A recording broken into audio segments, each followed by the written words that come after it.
Have you ever wondered what it feels like to simply disappear? Not just one person, but an entire legion.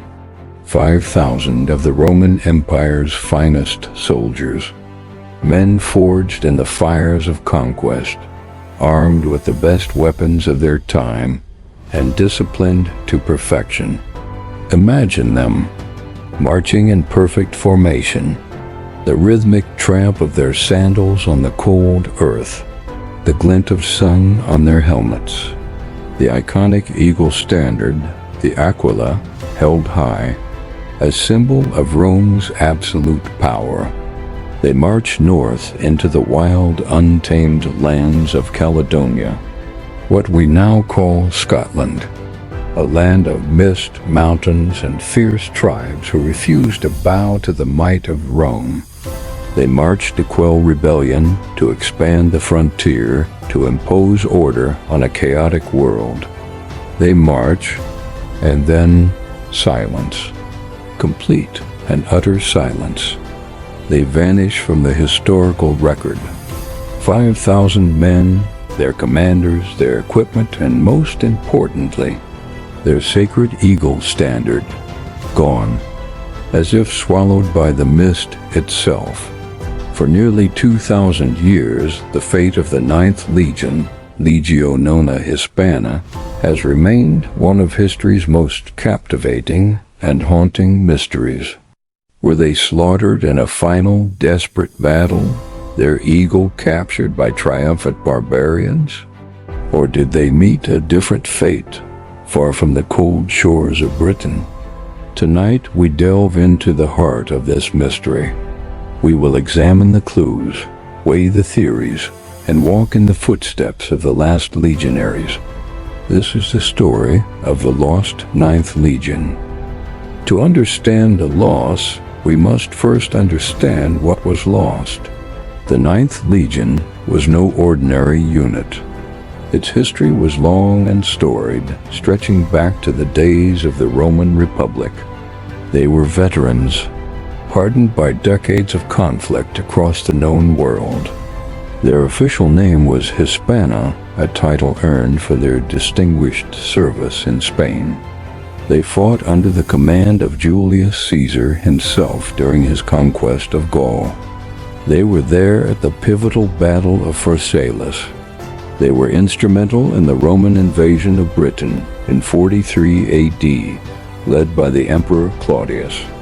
They were the backbone of Rome's presence in the new hostile province.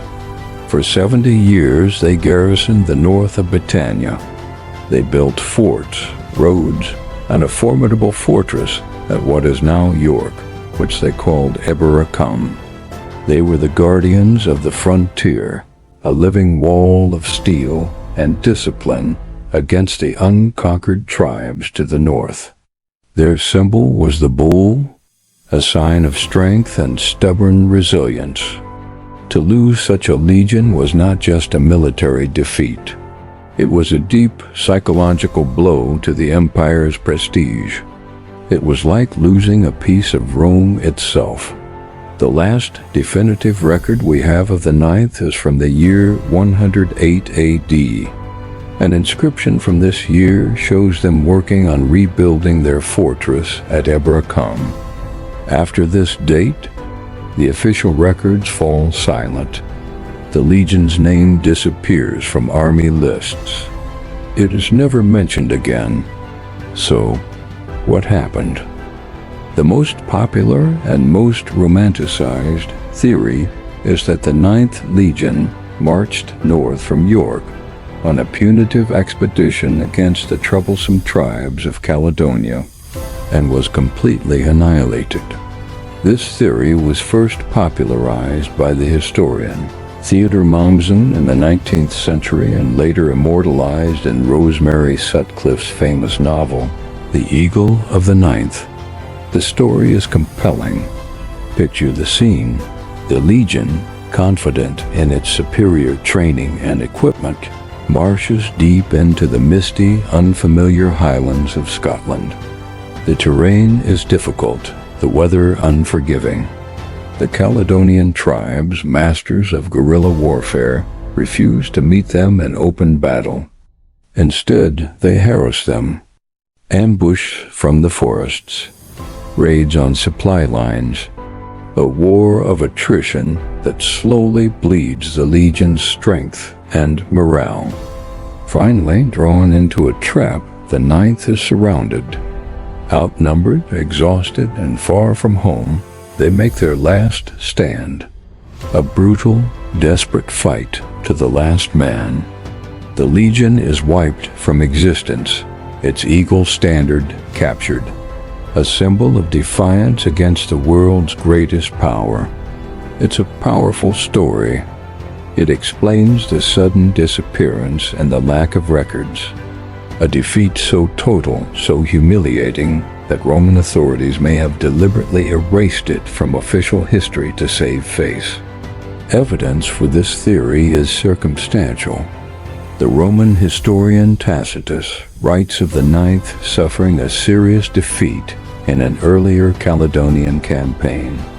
The Romans also began construction of Hadrian's Wall shortly after the legion's disappearance, a massive defensive structure that some argue was a direct response to a military catastrophe in the north.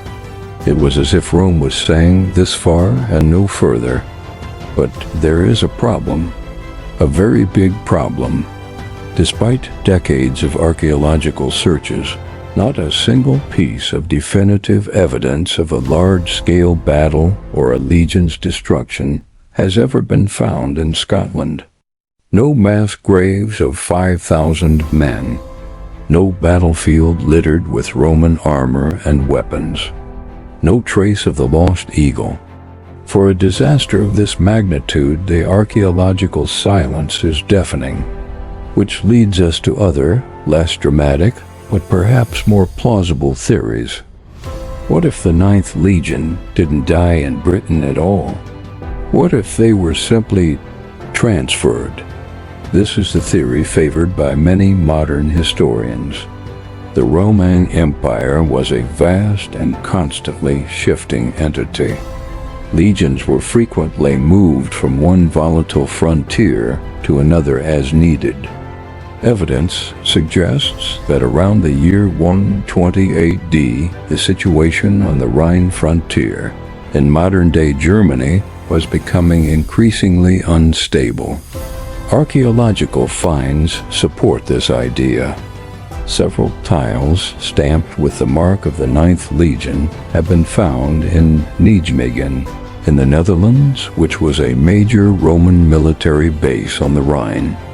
These tiles suggest that at least a detachment, or perhaps the entire legion, was transferred from Britain to reinforce the Germanic frontier. If this is the case, the Ninth Legion wasn't destroyed in a single cataclysmic battle.